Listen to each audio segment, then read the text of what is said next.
Suppose you want to have a meeting with a colleague who's on the other side of the country, and neither one of you want to spend the time or the money traveling 3,000 miles. Well, you can talk to each other and see each other instantly with a video phone from AT&T. Hey, Paul, how you doing? Great, thanks. All right, nice looking haircut you got there, Paul. Thanks. All right. In fact, with today's computer technology, there are many ways to meet electronically, to work together, even though you are physically far apart. Today, we'll take a look at virtual meetings on this edition of the Computer Chronicles.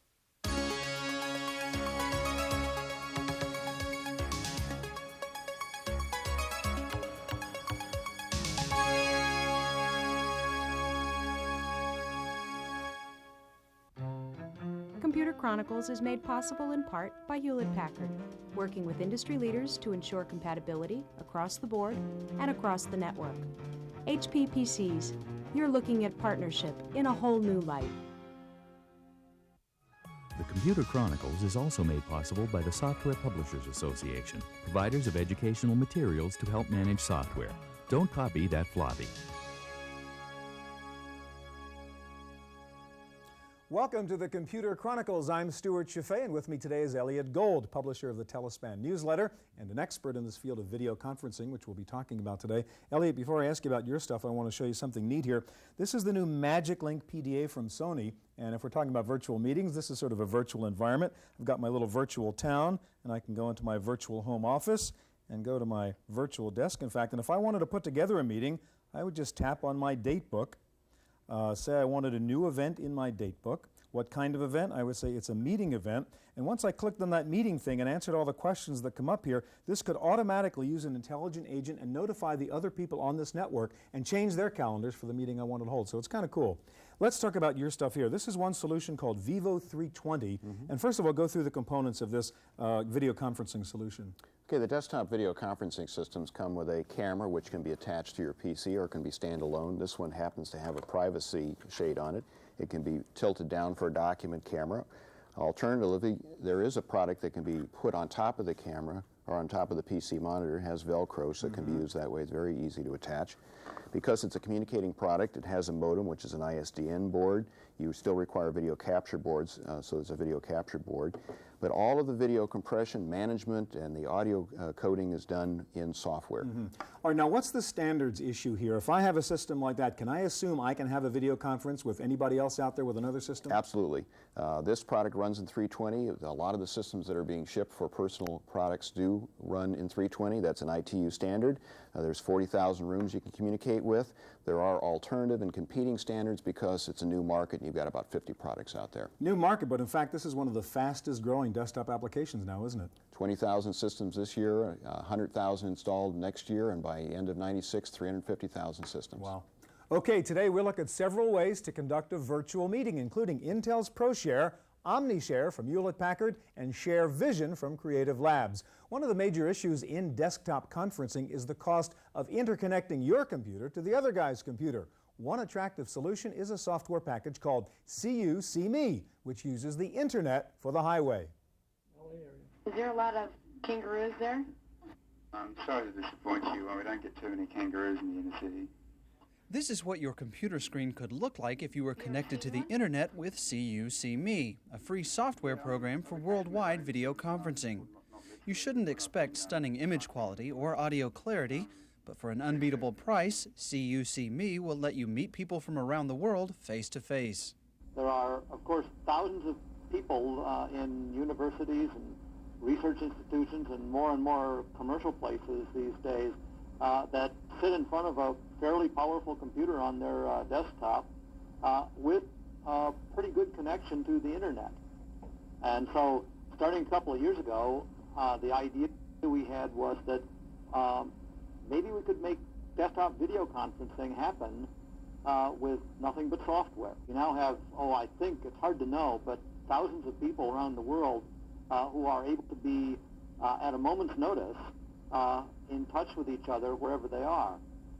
In addition to the CU-See-Me software, the potential world video conferencer needs at least a small camera, a microphone, and a digitizing board for a total cost of about $600 in addition to the internet connection. While it's possible to transmit by modem, an ISDN link is strongly recommended. The way the program works is that it grabs video frames from the camera and then compares one frame to the previous frame to see what's changed, and then sends just the differences. Actually, after it's picked out the differences, it then does some further compression on those. And that's really the heart of the program. The program's developer stresses that CU-See-Me is more a social experiment than a technical breakthrough, and that innovations are more likely to come from end users. We set out not so much to push ahead the frontiers of packet video or video conferencing. What we wanted to do was do what we could that would put it in the hands of a lot of people and really get this social experiment going. For the Computer Chronicles, I'm Giles Bateman.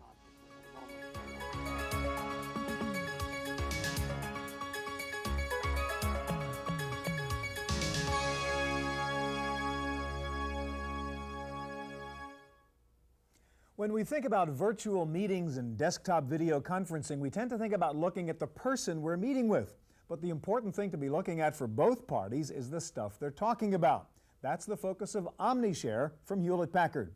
Here to show it to us is Jim Hammonds of HP. How you doing, Jim? Good, thanks. Jim, I asked you to be way over there at the other end of the studio because I wanted to set up a kind of simulation in which we can show how to use this and pretend, say, I'm in New York somewhere and you're in San Francisco. We're hooked up on a phone line using the OmniShare. So first of all, set up the hardware configuration for me. Sure, you bet. What you've got is you've got a tablet, which is your primary interface with the product. This is where you and I look at the documents. Everything that's on your tablet is reflected on mine and vice versa. You also have a connection unit here. The connection unit has a modem in it and allows us to store documents. Now the modem is a special one that allows us to share voice and documents over a single telephone line at the same time. So I've made a telephone call between the two systems with these telephones. We've got the OmniShares hooked up and we're ready to share a document. Okay, you there, Jim? I'm there. All right, I'm in New York, you're in San Francisco. If you say so. What are we going to do? Okay. We've got a document here. Now, we're going to take the audience into your bathroom today. Oh, great. This document is a floor plan of your beach house. All right, I like we're that building part. for you. And I'm going to be your contractor today. All right, and I see documents are opening up on my screen, which is what you're doing, huh? That's right. Everything happens in both places at the same time. Now, you can see this is a floor plan, but it's come in on its side, so I'm going to rotate that 90 degrees. And it rotated on my screen, too. There we go. And what you can do is you can scroll that document up a little bit so that we can see that master bath where we made all the changes. Oh, I see, right. Yep, and if you want, you can just press between the two icons and it'll pop up very quickly.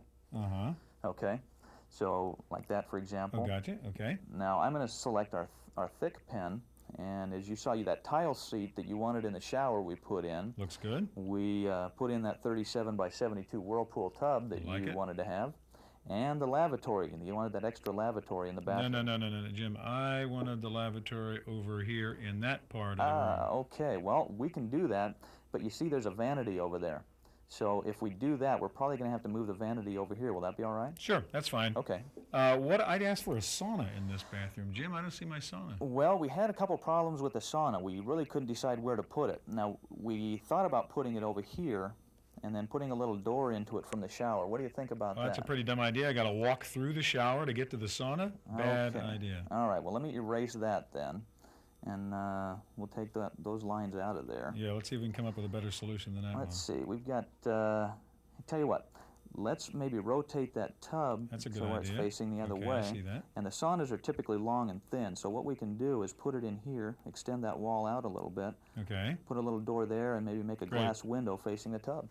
Now, what's this whole thing going to cost me, Jim? Well, I put together a little estimate sheet on the next page. We're going to turn the page here and look at that next sheet. You're ready for me. You bet. Okay. Okay, the tile sheet is going to run $750, the tile seat in the shower. We can add the additional lavatory for $500, and the Whirlpool tub in the enclosure is $2250. That comes out to $3,500. Okay. Now, with the sauna, we took a look at the prices on the sauna, and the sauna is going to run about $10K in addition to that.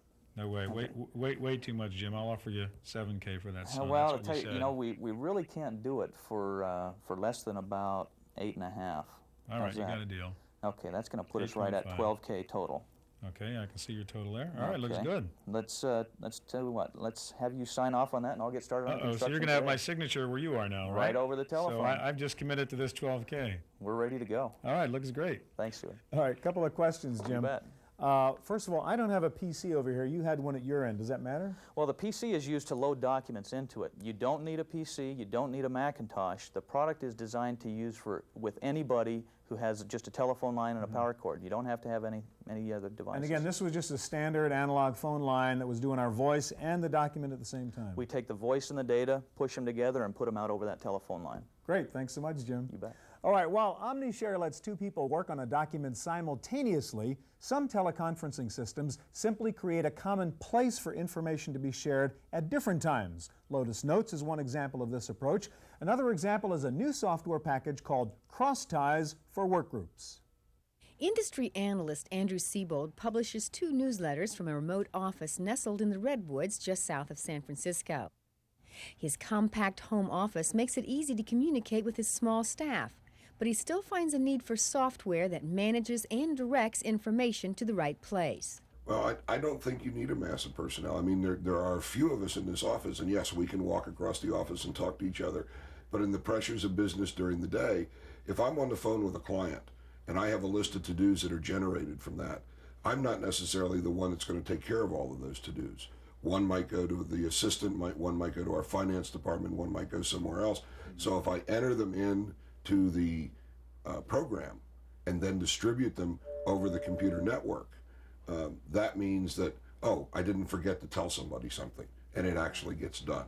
Andy's office is a beta test site for Crossties for Workgroups, an information sharing program for scheduling activities and creating discussion forums. Users can choose whether to center their work on persons, activities, contacts, or documents.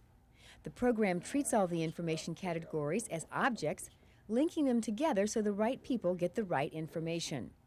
Crossties actually allows me to go a level deeper, because not only can I track all these things, but I can assign them to projects, I can assign them to folders and activities, so that when I look at my calendar, I know that if I have an appointment on my calendar, I can very quickly get to all of the things behind that created that appointment.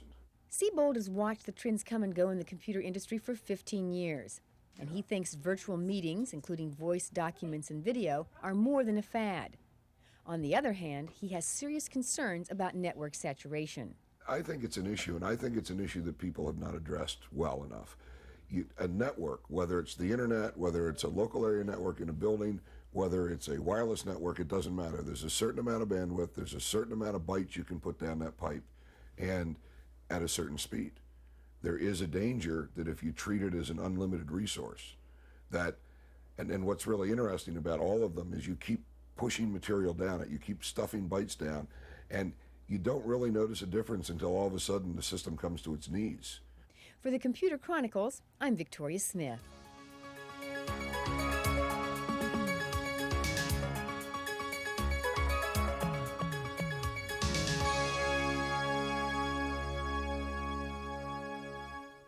So far, we've seen conferencing systems which use standard phone lines and the internet. Next, we'll take a look at a heavy-duty system that uses ISDN lines. The product is Proshare from Intel.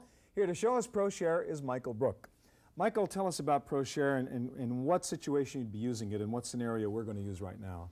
Typically, you would use this in any situation where two people have to get some work done, but geographically they're dispersed. They're not able to actually get together face-to-face, but they still need to get some real work done and accomplished. So it's not just meeting together, it's actually working together, although they're apart. Okay, so our situation is, Michael, you're here working at spot X, and over there we have Barbara, who's in spot Y, and you guys are going to do something together, and show me how you do it. Absolutely. What I'm going to show you is, this is our video user interface, which has a dialer.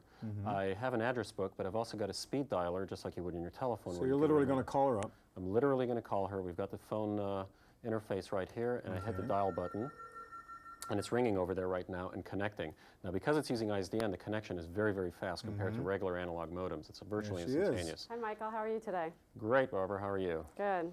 Now what I can do here is I can split the video windows apart, make her window larger, but the key part about this thing is actually being able to get the work done and not just looking at each other. So I'm going to share a document, and I'm going to use our Proshare document conferencing software, And we're now connecting and merging our notebooks. We have a multi-page notebook over here, and the document is just synchronized between the two of us. Anything I do on my end can be done on her end. This is sort of a common whiteboard now? It's more than a whiteboard. It's actually, because it's multiple pages, you can view it as a multi-page notebook. So for example, the scenario we're going to show you over here is where we're working on a brochure. I'm a marketing manager, Barbara's a designer from a design firm that we're using, and in order to provide speedier response to her client, we're actually using the Proshare technology to do that. So I can write down, we're going to have a meeting to discuss the logo, and I'll ask Barbara now to bring in the logo that she has designed for me. Okay, and using the cropping tool provided with the whiteboard, I'm going to take the logo that I designed and paste it into the whiteboard. And now it's being transferred over to my machine. So she pasted it in and you see what she just did? In an instant. Okay, so you're both looking at the same thing. We're both looking at the same thing, and it came over very quickly because ISDN has very high bandwidth capabilities.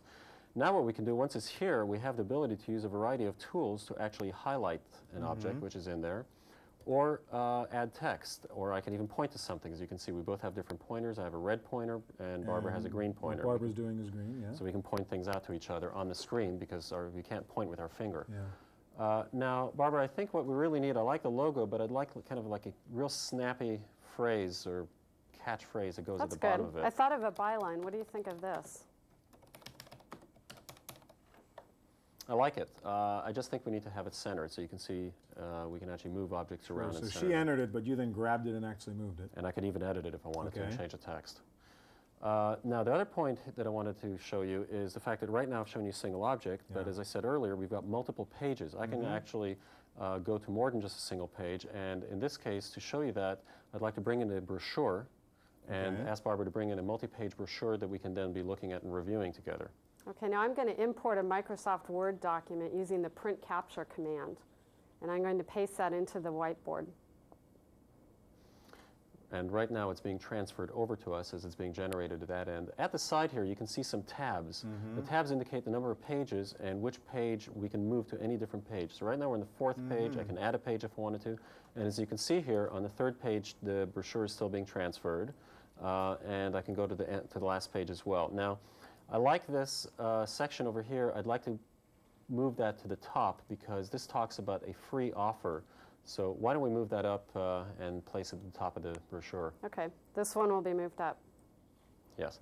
Now, the final part I'd like to show you is, so far we've been reviewing a document and marking it up.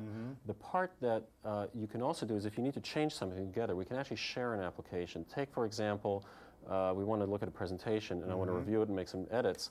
I can actually share my PowerPoint application with Barbara. It's actually running on my computer, but she can see it on her system. So she may not have the application on her system, but you can see it nevertheless. That's absolutely right. And we can sit here, we can edit it. Anything I do in my machine is seen on her system. That's great. Okay, thank you very much, and thank you over there, Barbara. Thank you. All right, most desktop conferencing solutions attempt to simulate real in-person meetings, but a company named Ventana has a meeting system it says is better than the real thing. It's called Groupware for Windows. At the huge Chevron oil company near San Francisco, meetings are a frequent occurrence, and they sometimes take a traditional form. But to bring people together into a room and to get useful ideas out, Chevron is relying more frequently on collaborative software that can help direct the course of the meeting. It's called Ventana Group Systems, and for about $25,000, it can reduce the length of a meeting by over half. It eliminates all note-taking. It's done by the people doing their input. It's collected on our server, our local area network, and then it's printed as a report as soon as the meeting is over. And everything is captured so that nobody takes notes, nobody needs flip charts, and it saves 80% of your meeting time. The subject of this meeting, for training purposes, is whether the United States should embark on a mission to Mars. Group Systems acts as a kind of conduit and sorter for ideas which are typed in anonymously by the meeting participants. This random list of thoughts is then sorted into categories by the participants. Finally, the items are voted on and the results instantly displayed. The anonymity of input has turned out to be one of the biggest benefits of this process. Peers have no problem saying things because they don't know where they're coming from. In the clarifying process, when they talk about it, they aren't asked to take ownership. Whereas in a traditional meeting, you're speaking ownership. So people know who it's coming from. While many of the participants' contributions are made silently through keyboard and mouse, the computer-assisted meeting does not eliminate normal verbal interaction. So what are you saying? You're saying that we should take it on from the U.S. standpoint because we could reap the benefits and not share it with others? The transition from voice to mouse hasn't been entirely problem-free. In one of Chevron's meetings, a computer-shy manager had a hard time adapting to the idea. After the session was over, we had a discussion, and while he admitted he was pretty uncomfortable going in, and he didn't like the idea that the group didn't know which ideas belonged to the boss, by the end of the day, he saw how the whole process worked, and he felt that they had come to a very good conclusion. For the Computer Chronicles, I'm Giles Bateman.